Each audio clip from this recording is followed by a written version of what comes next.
अपने छोटे आधुनिक अपार्टमेंट में नीलभ अपने लैपटॉप पर झुके हुए हैं। उनके चेहरे पर थकान और तनाव के भाव हैं। बाहर शहर के हॉर्न और गरजते वाहनों का अथक संगीत उसके कमरे की शांति पर हमला करता है। वह एक गहरी थकी हुई सांस लेता है, जैसे कि निरंतर शहरी कोलाहल से बचने की लालसा हो। नीलाभ की आंखों में एक अनकही उदासी छाई हुई है, जो उसके शहर के जीवन की गहरी एकरसता को दर्शाती है। नीलाभ पुराने छोटे रेलवे स्टेशन के प्लेटफॉर्म पर कदम रखता है। हवा मिट्टी की सोंधी गंध से भरी हुई है।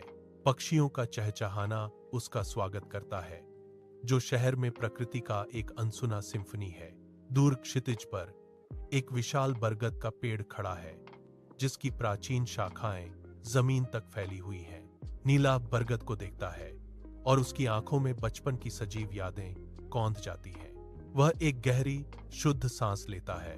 गांव की हवा उसके फेफड़ों में एक भूली हुई शांति भर देती है।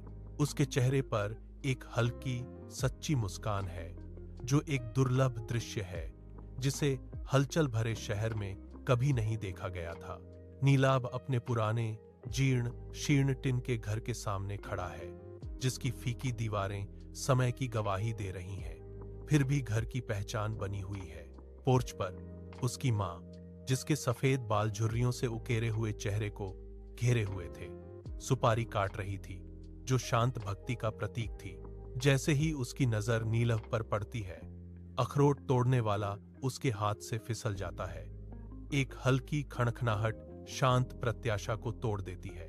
उसकी आवाज अविश्वास और शुद्ध आनंद से कांप जाती है। अली बाबा। नीलाभ खुशी के आंसू बहाते हुए उसके आगोश में दौड़ता है और उसे एक गहरी शांति का अनुभव होता है।